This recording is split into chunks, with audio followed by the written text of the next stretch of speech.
It's time for a spare tire. Now, if you're someone like me who likes to get out the outdoors and go into the backcountry, you get really stressful when you're driving out there if you don't have a full spare. I did my road trip across America last year with just a donut in the back of my car as my spare. That didn't really feel good, especially when I went to Blue Lakes. That was a long drive, about over an hour, one way, hour and a half. So to remedy this, I'm setting up a full spare, and I'll show you my little guide to doing this. It doesn't really matter what vehicle.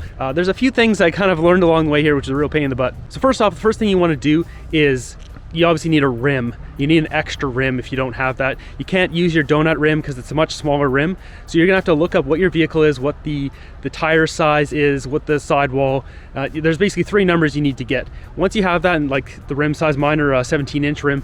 They're 225 and they're R16. So once you have that number, you can find rims. Now, if you get OEM stock rims, that like the ones that, for example, here is my Honda 2009 Honda CR-V. These rims, if you get the ones that are OEM, they come from Honda, whether they're alloy or steel rims, they all fit because that's what they're designed for. You can get rims that are not designed for this. They're just like the like generic rims, but the problem with those is you have to make sure that the brakes and the calipers, all that stuff in there fits in there, and unless you actually put it on there and test it, you won't really know. So you might, if you have a mechanic friend or some person who's you know, that's good with cars, they might be able to tell you that. Otherwise, I would recommend just going for the stock OEM rims. Now, in case of me, I had 4 alloy rims. You can see this is not an alloy rim, this is a steel rim.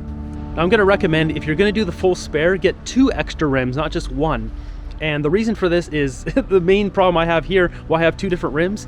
I went and drove out to a wreckage yard to find a rim. Now, I got found the steel rim. It was about $85 Canadian, and I got it, came back, found a tire, boom, done, right? The next day, I got a flat tire.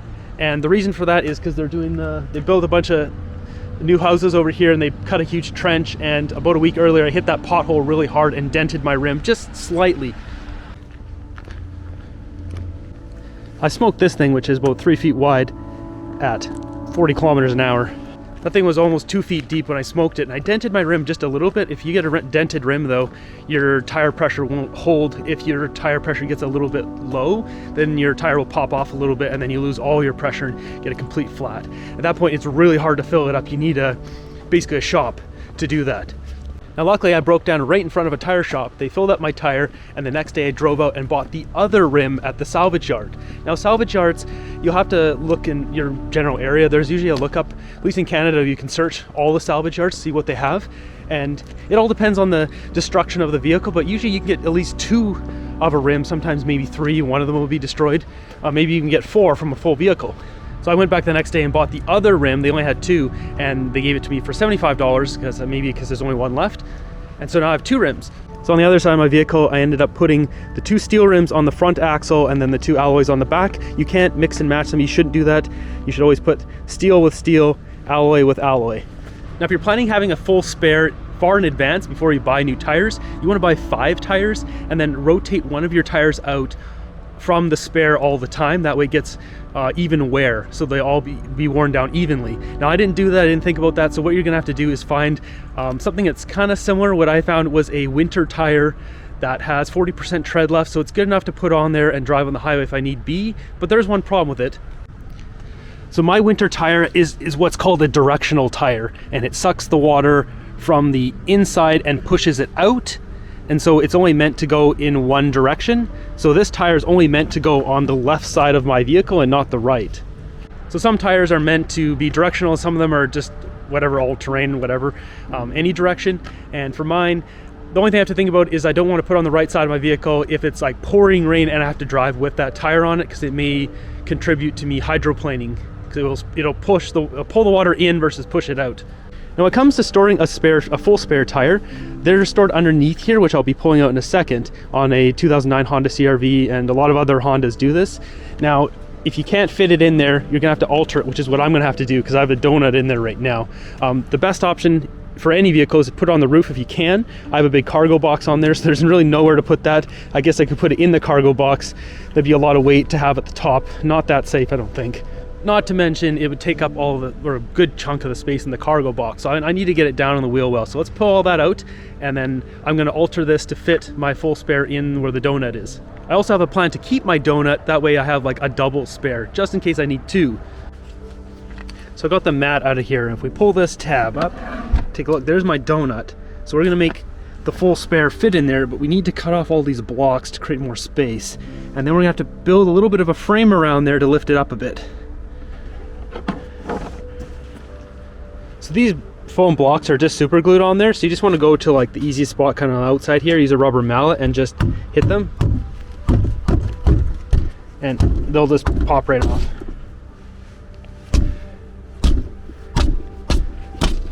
And then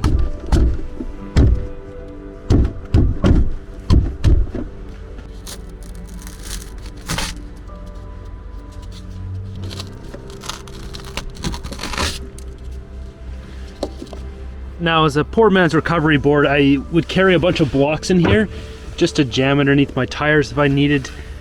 And I stored those down here, but I am going to be changing that with a proper recovery board.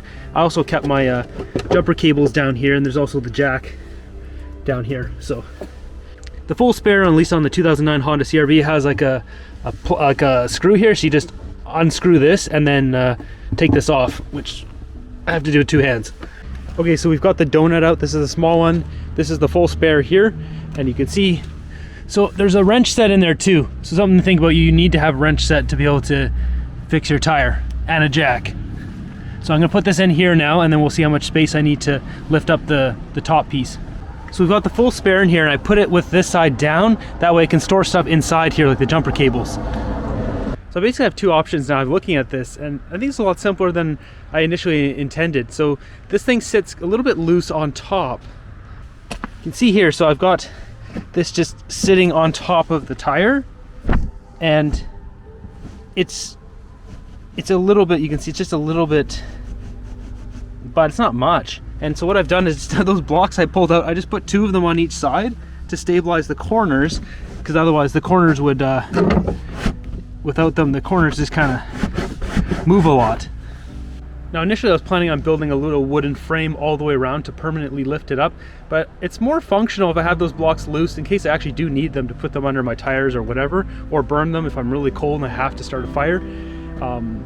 Yeah, so it seems like a better solution just to leave them in there loose. I'm going to test this out, throw all my stuff in there that's like heavy bins and stuff, and yeah, this looks good to go. There's a little bit of gaps on the sides. So if you're gonna do this, just watch out. There's gaps back here where my finger is.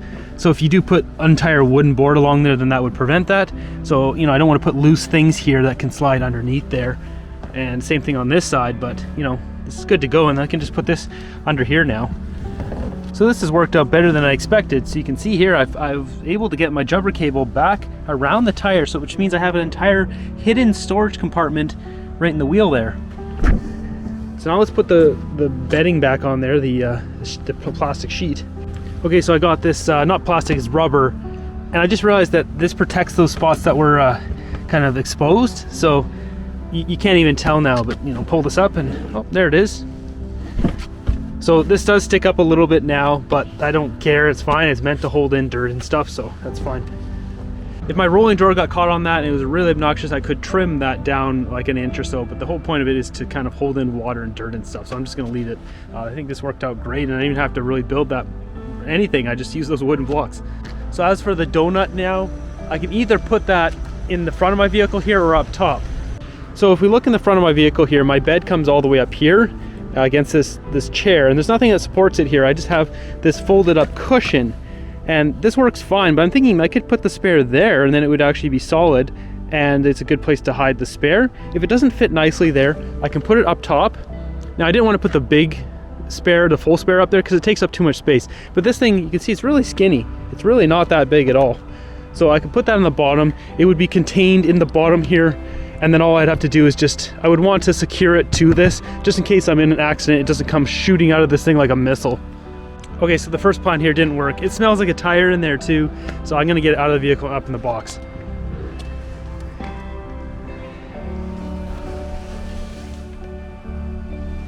So I got the donut spare in here. Fits pretty well. I can still pack around it, not too heavy. I'm gonna strap this down with a couple of, I have some crank straps. I was initially looking at zip ties, but I'm gonna use some crank straps. So I attached it to the metal brackets on the sides that are in metal screws with washers. If those just happen to break, I'll say on impact, on a crash or something, they're double backed onto these four connection bolts. So I'd have to break four of these bolts and both of those for this thing to go flying off. So I think that's pretty secure. So hopefully these tips on setting up a full spare for your adventure vehicle or van life setup, overlanding, etc. is helpful to you, and be sure to subscribe and like the channel. Until next one, have a great day.